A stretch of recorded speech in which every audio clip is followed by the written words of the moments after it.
കൊല്ലം സുധിയുടെ ഭാര്യ എന്ന ലേബലിൽ നിന്ന് പൂർണ്ണമായി മാറി രേണുവായി മാറിയിരിക്കുകയാണ് രേണു സുധി.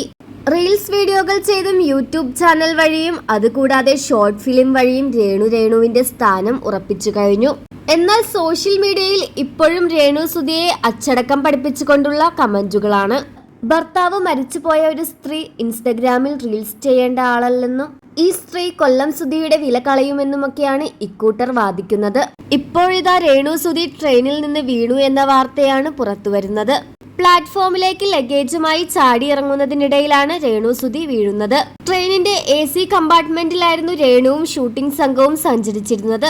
ഡോറ് തുറക്കാനുള്ള ശ്രമത്തിലാണ് ട്രെയിൻ നീങ്ങാൻ ആരംഭിച്ചതും പെട്ടെന്ന് ഇറങ്ങാനുള്ള ശ്രമത്തിനിടെ കാൽ തെറ്റി പ്ലാറ്റ്ഫോമിലേക്ക് തലയിടിച്ച് വീഴുകയായിരുന്നു.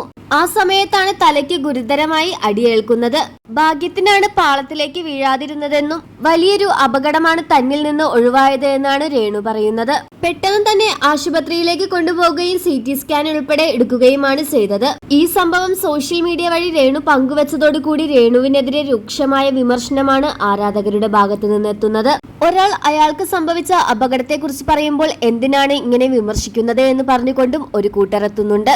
വെറുപ്പിന്റെ അവസാനം ഇഷ്ടമായി തുടങ്ങി എന്നുള്ള കമന്റുകളാണ് കമന്റ് ബോക്സ് നിറയെ.